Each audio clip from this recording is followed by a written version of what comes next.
Hi guys, I'm Shad and I'm back to teach the principles of physiology.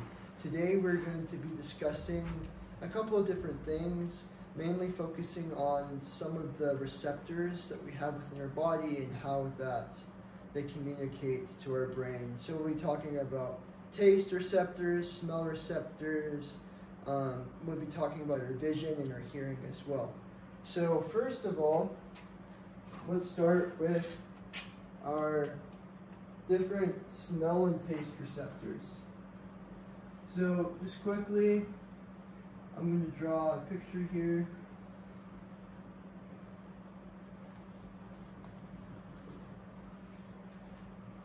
We spent a lot of time in the previous videos talking about how an action potential works, which is above the threshold limit in a neuron. And we never really talked about this area too much, and this is what we call a graded potential.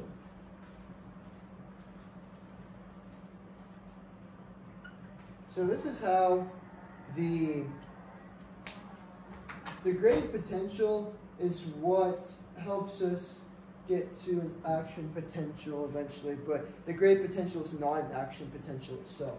And so with these different senses that we have that I'll be talking about today with smell, touch, hearing, and sight, we will not be discussing a lot about the action potential. We'll be focusing on how this graded potential is established. So let's jump into the different types of smell receptors we have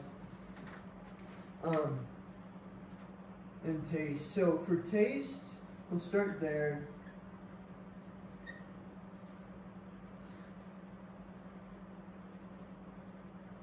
We have 5 distinct types of taste. We have salty, sweet, salty, sour, sweet,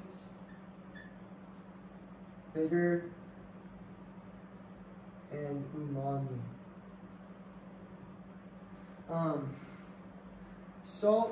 Salty tastes are controlled by influxes of sodium. Sour is controlled by influxes of hydrogen ions, so like acidity, acidic tastes. Sweet, so for sweet, bitter, and umami, these three all are controlled by a G protein that then goes and it activates our IP3 pathway. And well, it'll go and activate phospholipase.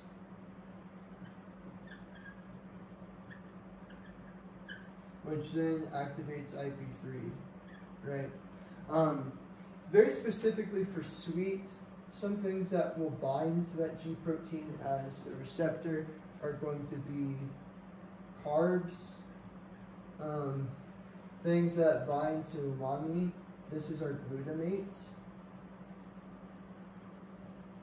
And things that bind for bitter are, let me just fact check myself really quick.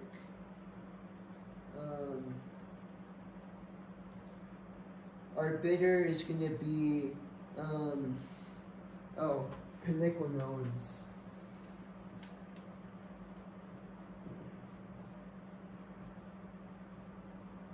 Alright, so let's talk about the mechanisms of how some of this happens. So, first off, let's draw a couple of cells here. This isn't perfect, but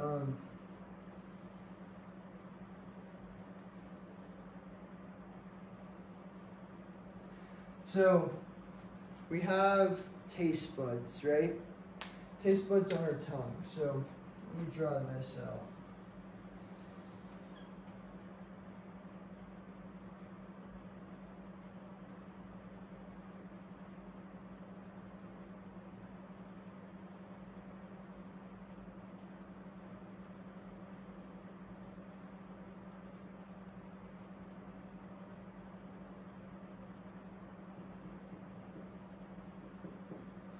So we have on our tongue these little divots, and on the divots we have our taste buds, and in our taste bud, this is where we're going to activate the taste receptors, and so these send signals off to the brain through our neurons there. But first of all, when we're talking about our salty flavor, we have a specific channel called the ENaC. The ENaC channel allows sodium to come into the cell. When sodium comes in, it releases a signal that will then activate a voltage-gated calcium channel, and when that's activated, it will open up and calcium floods into the cell. And calcium triggers the release of neurotransmitters. Remember, this is a graded potential we're talking about, non-action potential. So calcium will trigger the release of neurotransmitters. We will get on our receptor here, we're going to get a signal which travels down, and this now can travel to the brain and cause an action potential. But yeah, here this is just what we call our graded potential. So that's our sweet. Our sour acts very similarly in the fact that we're bringing hydrogen into the cell. The same series of reactions will happen.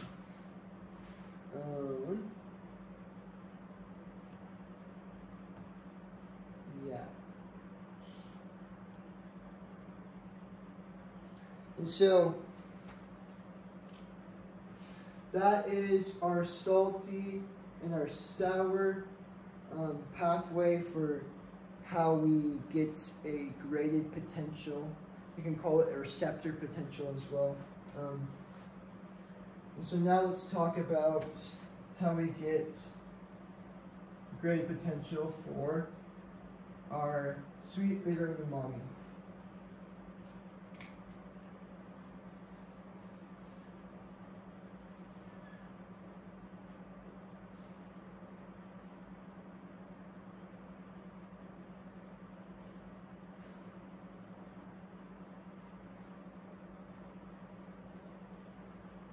Here is our G protein.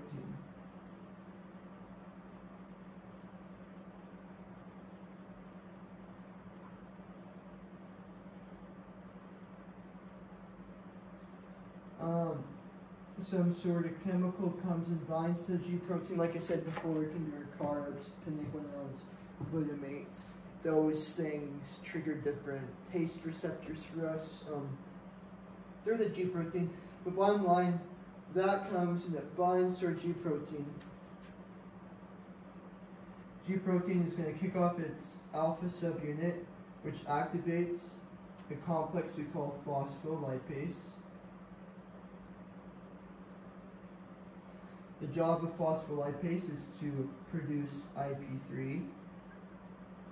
IP3 then goes to the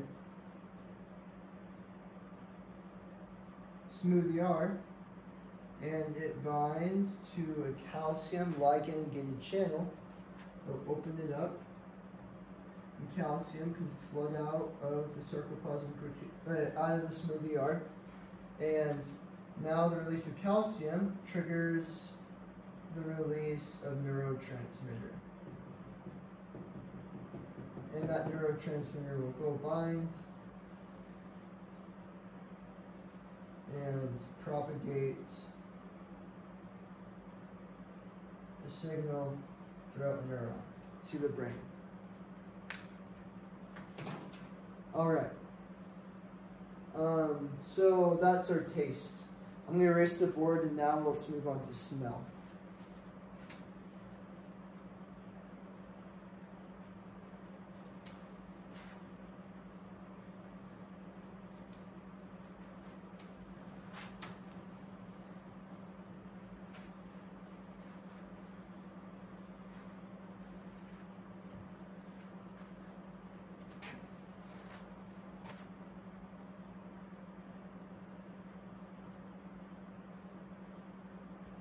So, and this is going to be a poorly drawn nose, but I'm going to try my best.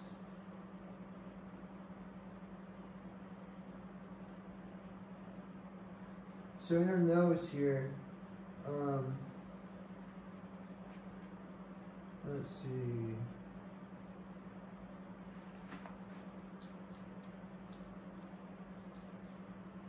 Yeah, we have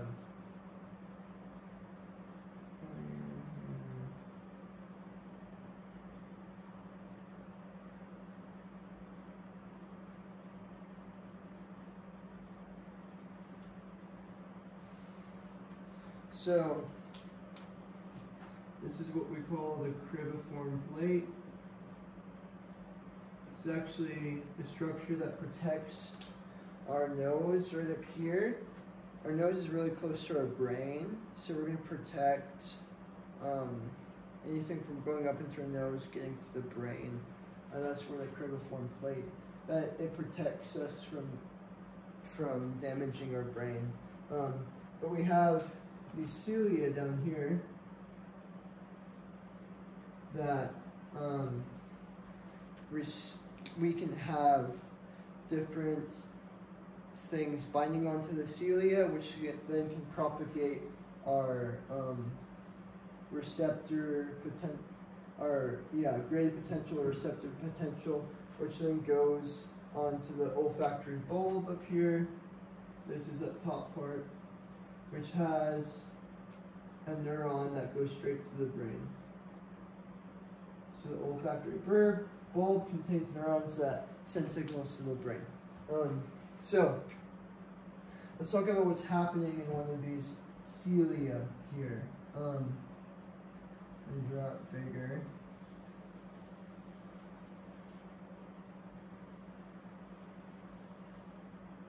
So we're zooming in on one of the cilia.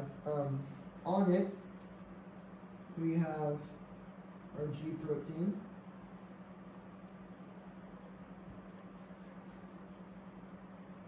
Our G protein can then move to complex we call, so this is our G protein.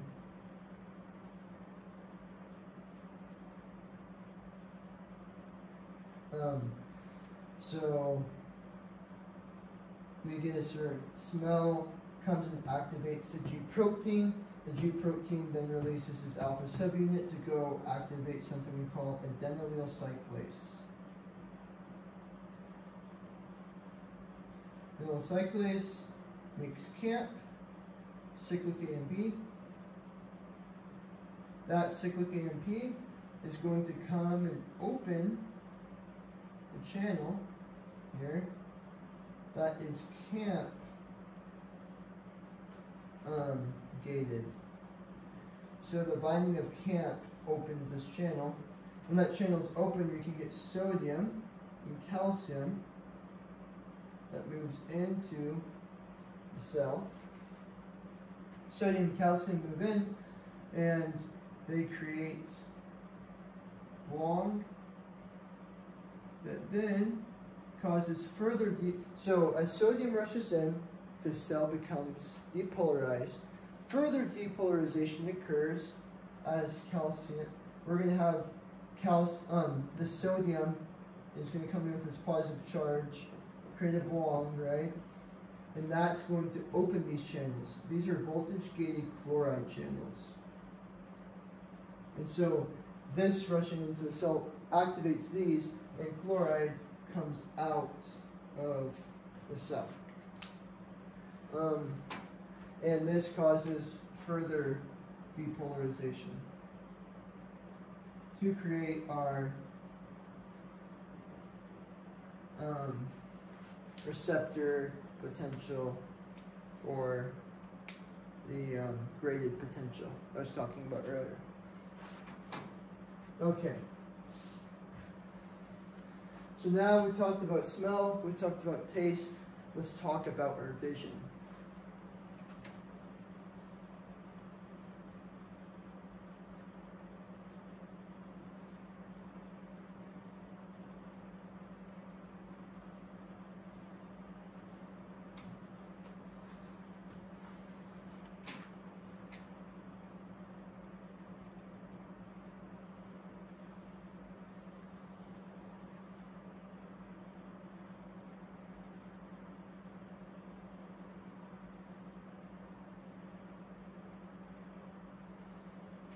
So in our vision, let's talk about a couple of things here. Let me make sure I'm on track here.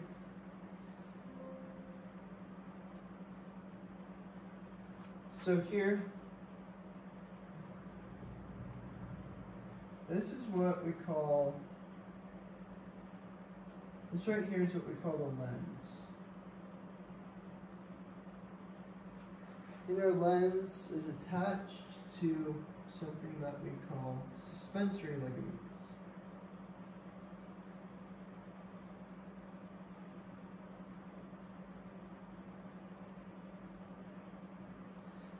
Those suspensory ligaments are tethered down or anchored down on the other side by our ciliary bodies.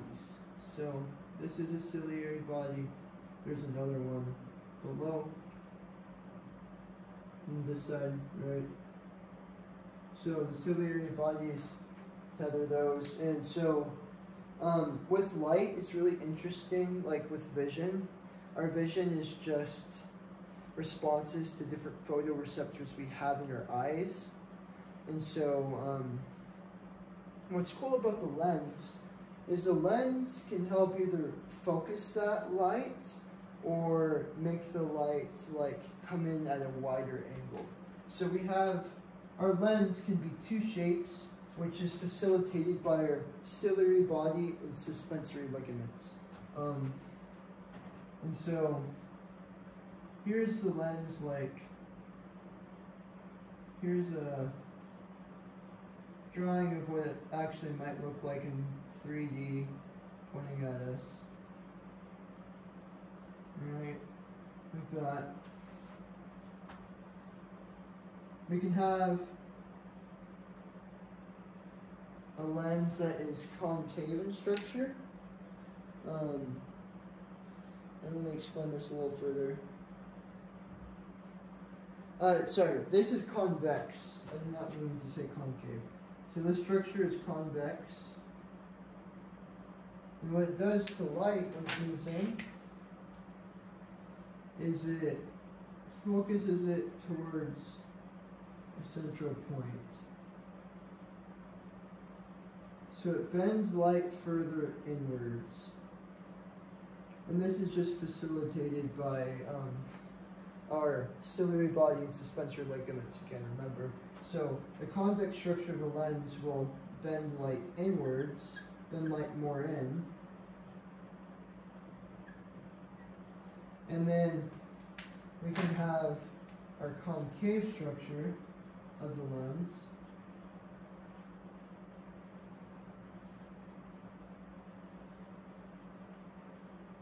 And this will help facilitate light bending more outwards.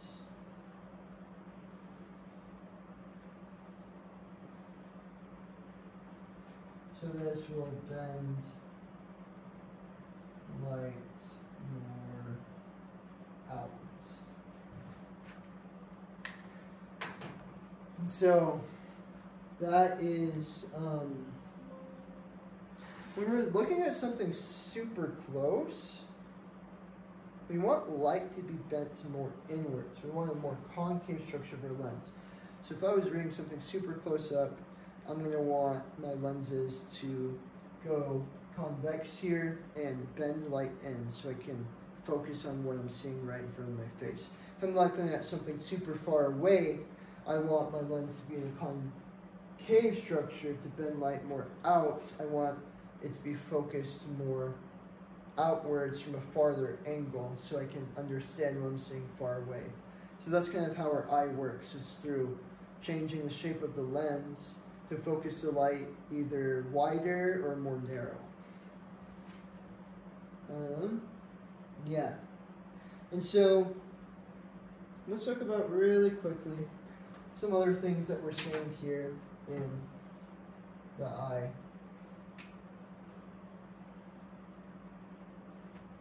Lens, right? In the eye, we also have this, where we have a couple of structures that are embedded in. Let me draw them first.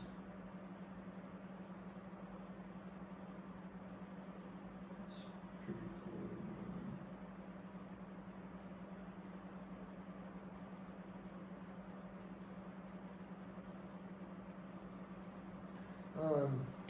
So those are the first structures. We have this layer right here that we call the epithelial pigment.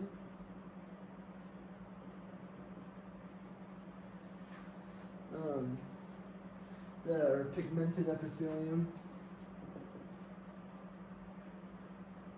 So the pigmented epithelium holds structures called rods and cones. So rods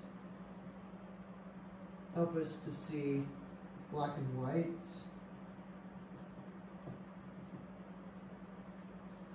Cones help us see color. And so we just have rods and cones here. And then we'll have a second type of cell here. Structure. The second structure, we call it a bipolar cell.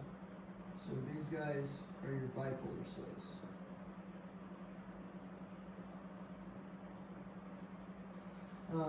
Bipolar cells, so they take information that we're given from the rods or cones, and they're going to link up to something that we call our. Let me draw it really quick. We call these guys the I'm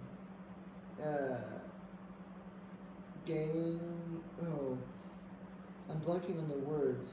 Forgive me. It's these are the ganglia cells here. Yeah, ganglia cells. So we have a bunch of ganglia cells that are at the bipolar cell, and those relay information to the optic disc here. That circle I drew was the optic disc. So that's the structure of the eye, what's happening. Now let me go into detail of what's actually happening with our rods and our cones and our bipolar cells and how these things work in unison. And so I'm going to erase this and then draw a new picture.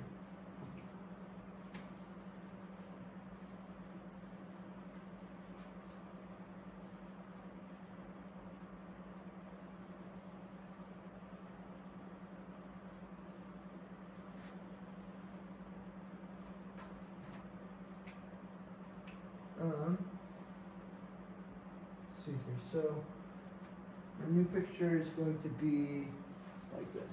Yeah.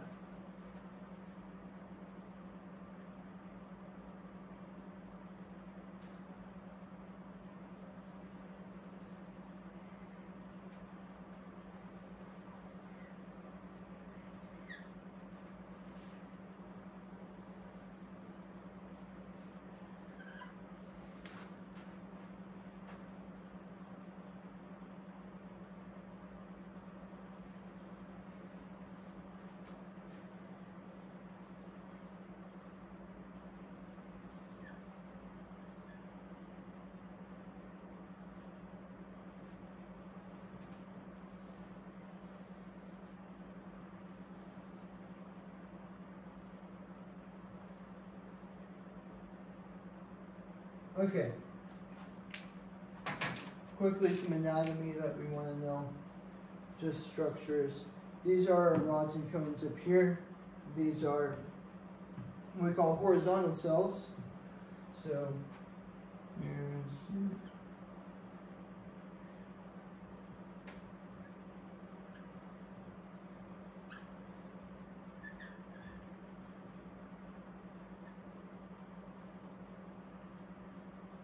horizontal cell. Then here is our bipolar cell. And here is our ganglia cell.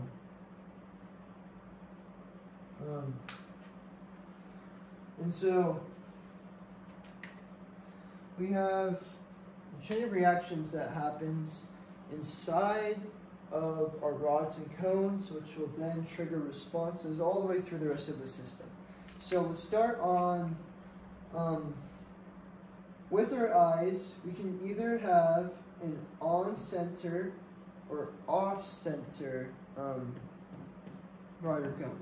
So for this example, we're going to talk about what happens in on-center. And so this is our center rod or cone.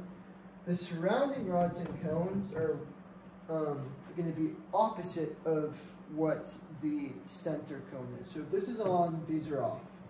If the center one is on, that means down here I'm going to have an M R6 receptor. And we'll talk about what that does, but it's a metabotropic receptor, which means it's a G protein. And we'll talk about what it does here in a second. Well, first let's start up here in our on-center rod or cone. So here we are going to have a G protein. Outside of this G protein, we have something called retinol. We can have 11, so typically in nature, retinol is found as 11 cis retinol. When light hits retinol, it becomes 11 trans retinol. And so it goes from cis in conformation to trans in conformation. When it becomes trans in conformation, we're going to go activate our G protein. That G protein here is then going to go down the line and activate something that we call PDE. This is phosphodiesterase. The job of phosphodiesterase is down here, a little further down, we have this channel that's always open, because on this channel we find cyclic GMP. It's bound there. Cyclic GMP is bound, and this channel is always open. The minute that we introduce phosphodiesterase, once it's activated, it'll go chomp this up and close this channel, because what's going to happen is it breaks apart the cyclic GMP into just a normal GMP. So what phosphodiesterase does is it comes down and it chops the cyclic part off, so it becomes regular GMP. With regular GMP, this channel closes. The significance of this channel is that it is a cation channel. It allows for cations to flow through, and particularly we're interested in sodium here. So when this is open, sodium can rush through. When it's closed, it can't. So over here, further down as well, we have a voltage calcium gated channel. This voltage calcium gated channel is activated when it's open, when we have sodium coming into the cell, right? So this will be open. So now calcium can come into the cell there. But when we have light converting 11 cis retinol to 11 trans retinol, our cyclic GMP is cut in half, so this will be closed, and so will the voltage calcium gate be closed. So that gate's closed, that's closed, and so calcium, if we remember, helps the release of neurotransmitter. Here in this particular example, we are interested in the neurotransmitter of glutamate. So, if calcium were present in the cell, then we would be able to release glutamate as a neurotransmitter. It would come out and it would flood down here. But if calcium is not present, glutamate does not flow over here. So that is happening in our rotary cone. Down here, so that's happening in all of these actually. So I can go ahead and draw it. We have G protein here. We have our PD here. We have this GMP activated cation channel there. And we have our voltage gated calcium channel over here. So, yeah, this is G protein, this is PDE, this is our voltage calcium, and then this is our, the cyclic GMP activated channel. Same thing in this rotary cone over here. Same dealio.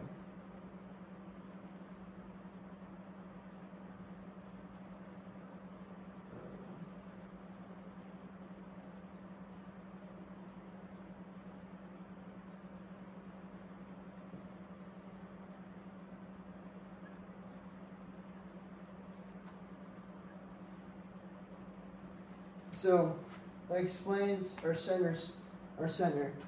That's always the story for the center. For the surround rotary cones, we call them surround ones. These ones have the same story, but whenever it says off up here, that means we want darkness to be hitting this spot. Well, no, if it means off, I'll just show you.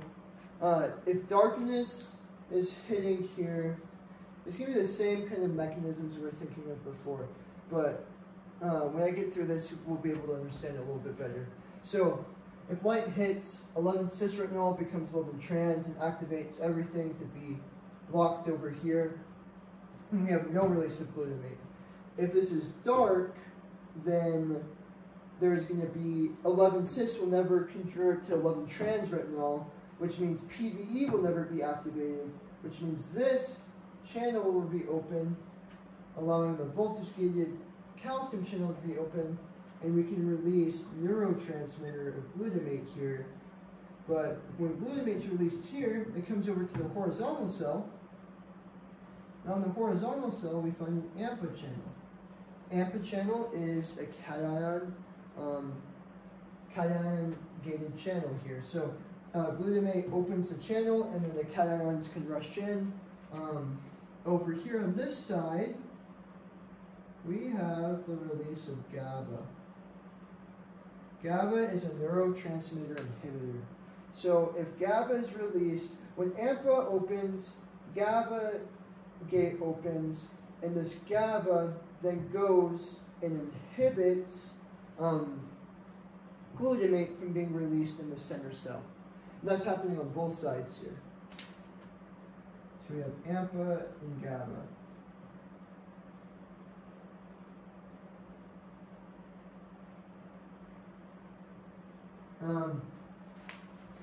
So let's talk about the bipolar cell.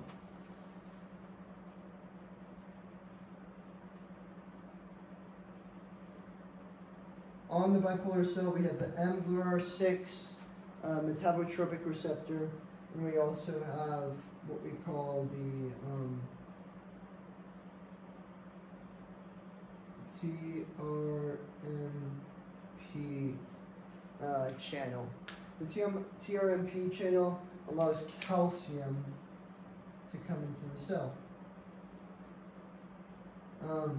when we have glutamate present here. So if GABA is not present, glutamate's being released due to these horizontal cells. So if we don't have glutamate released at the horizontal cell, then we will have glutamate released here. If we have glutamate, if we don't have glutamate being released here, then that means glutamate will be released over here. So over here, we have less glutamate leads to an increase of glutamate in the center. This won't inhibit glutamate from being released. But if we have more glutamate over here, we're going to cause a decrease in glutamate being released over here. So just keep those in mind. That's super important to recognize. When glutamate binds to mGluR6, it's a G protein, remember, so the beta and gamma subunits are actually going to come off here and block up this channel, so calcium cannot go through TRMP. So when there's no glutamate here, this is open because mGluR6 does not release its beta and gamma subunit to block the TRMP channel. When there's less or no glutamate over here, that means mGluR6 is not activated, which allows calcium to run into the cell. And so calcium, when it comes in, encourages the release of neurotransmitters down here, and their neurotransmitters are glutamate, which then can bind to the ganglia receptors and cause an action, cause the signal to be moved down this cell here. So that was a lot. This is when we have an on-center bipolar cell. If we have an off-center bipolar cell, on-center rods and cones, which means our bipolar cell is on-center as well. If we have an off-center rod or cone, and on surrounds, we have a similar story. The only thing that we're going to change is here, instead of having mGluR6 and TMRP, we are going to have something that we call an AMPA channel, which is what we had up here, right?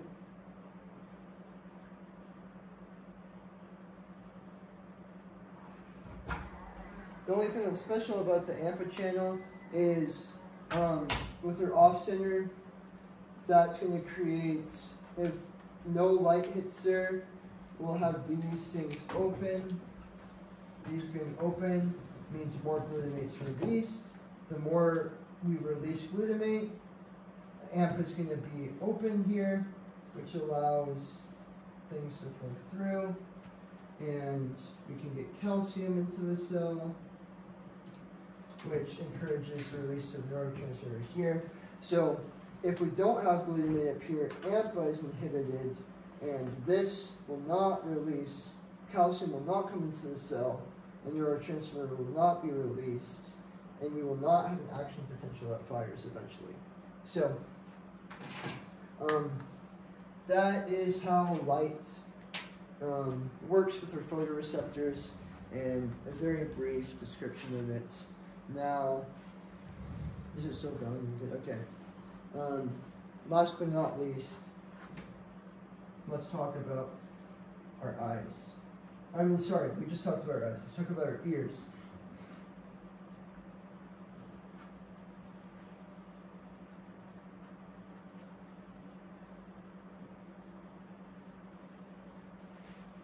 Okay. So,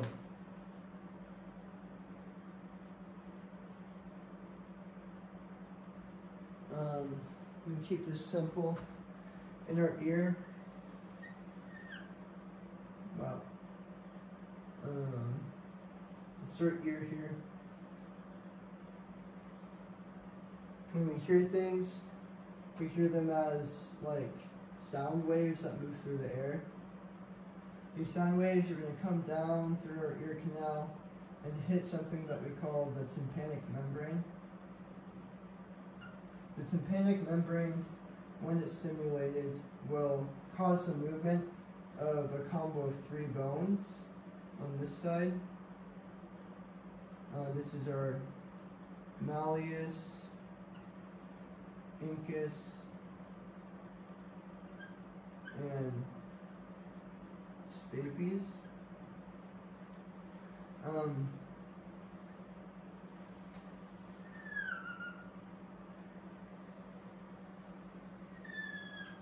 This curly looking thing I drew is what we call the cochlea.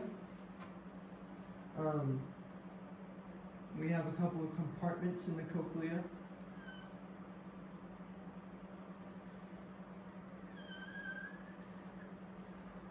We have the scala,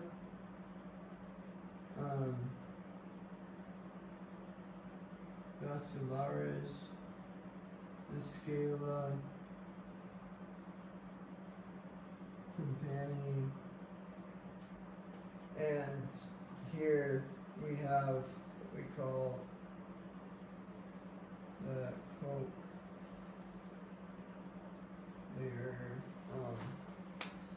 sorry, I'm blanking on the cochlear ducts. So, like I said, air travels through as waves. It hits our tympanic membrane, which then causes this thing to act like kind of like a hammer almost that's hitting against something we call a round window right here. That's going to cause, so there's fluid in here. We call our fluid our perilymph up here and down here. The fluid in the middle is called the endolymph. And now this mallet-looking bone complex is going to hit against that, and it's going to cause waves to travel through the fluid. They're going to go back around here, and they're going to cause these waves to come, and this side's going to bulge out a little bit. So that's happening in our ear. Higher frequencies in the ear. So let me just draw this right here.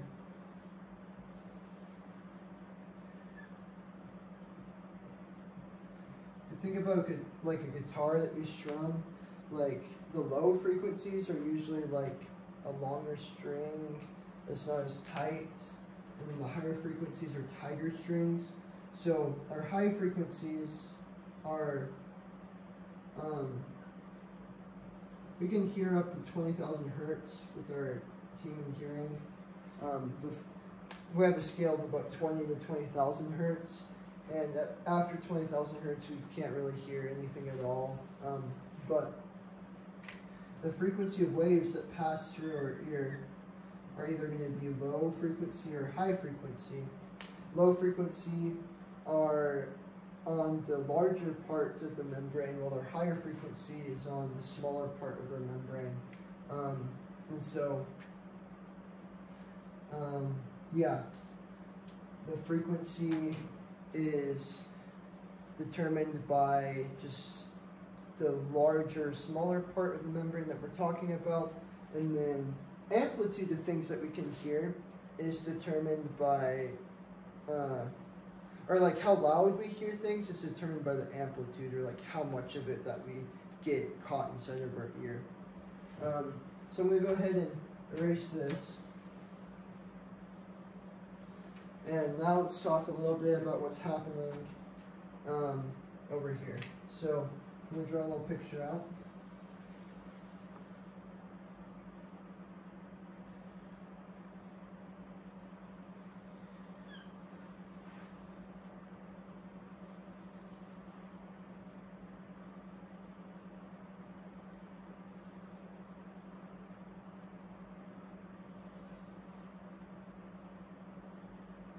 These are what we call hair cells.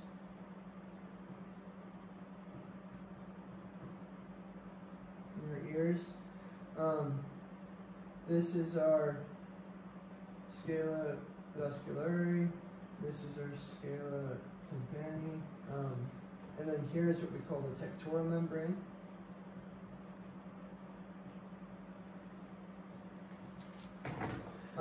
There's hair cells that can be embedded in the tectorial membrane.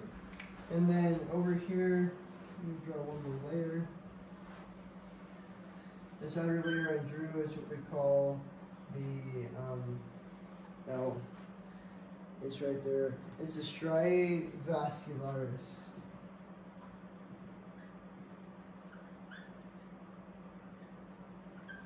The striae vascularis.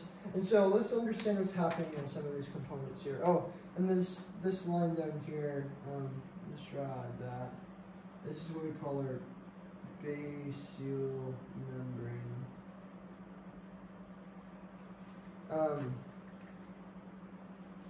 So this is our endolymph from here. And yeah, so we draw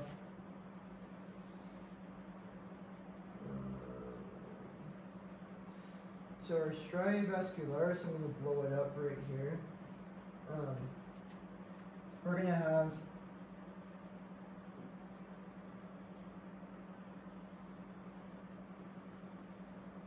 some complexes found in here. All of them do the same thing.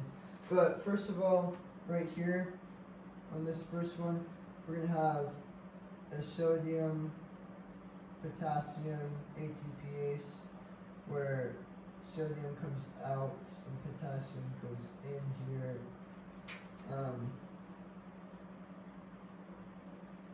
That is primary active transport, which then activates a secondary type of active transport. We call this the NK2CC,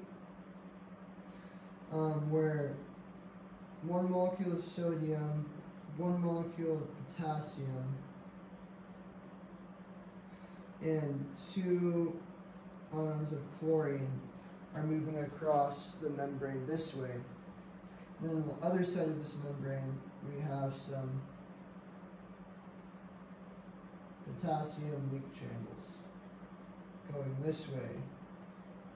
And then over here, we have chloride leak channels going this way.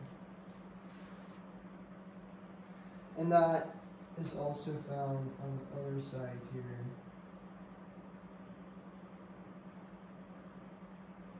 Where you have sodium, potassium, 2 chlorides. Chloride trying to go out here, and potassium is going in here.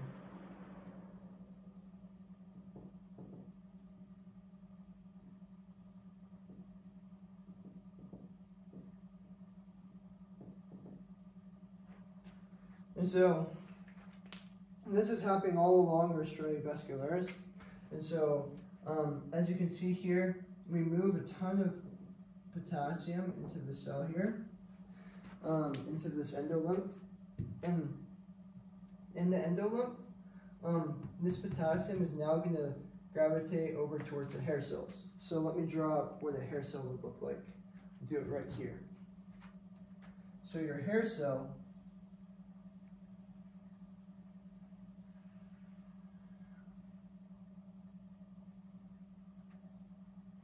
it has what you call mechanically gated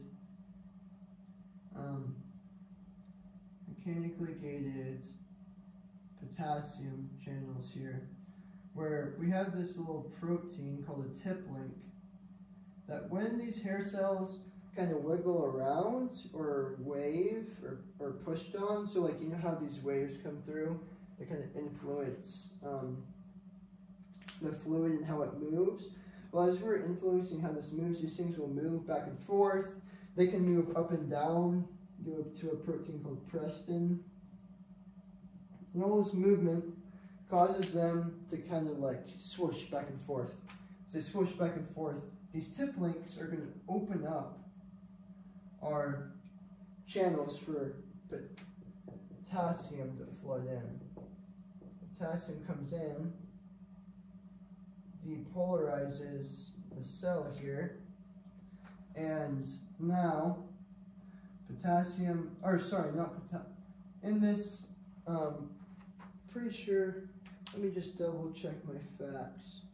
Yeah, potassium's coming in. Oh, sorry about that. Potassium comes in to the hair cell, and it comes in, and now, as potassium comes in, we can activate the voltage-gated calcium channel over here, which allows calcium to come in.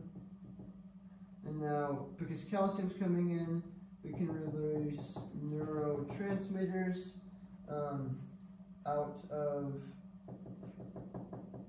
the cell, and that can go to a nerve. So we have a ton of nerves that are coming through here, going up to the brain. These nerves can receive the neurotransmitter and cause an action potential to fire down the line. But that's not the only fate of potassium coming in here. We also have other potassium channels where,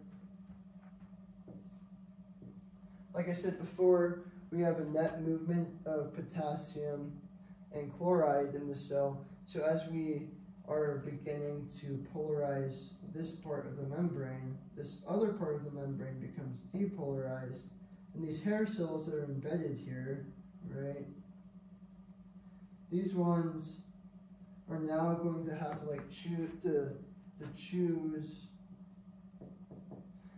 as the potassium comes in. It wants to come in because of a driving force, but then also wants to come out because of another driving force. So in here we have, inside the hair cell, we begin to get this positively charged membrane. And on the outside of it, we also begin to get this negatively charged membrane. And so those charges kind of drive potassium to leave the cell.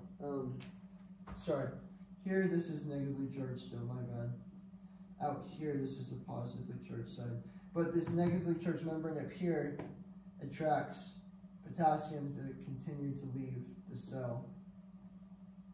And it will do so. And so that's how our ears work, and very specifically this nerve right here that we have, that when potassium enters in the first time and releases our calcium, which releases neurotransmitter, this is our cochlear nerve, it will send signals to our brain. And that is how our ear works. And I believe that is the end of the content for this week. Let me check really quickly. Yeah. Well, thank you guys so much for watching, and I hope you enjoyed this video. Thanks a lot.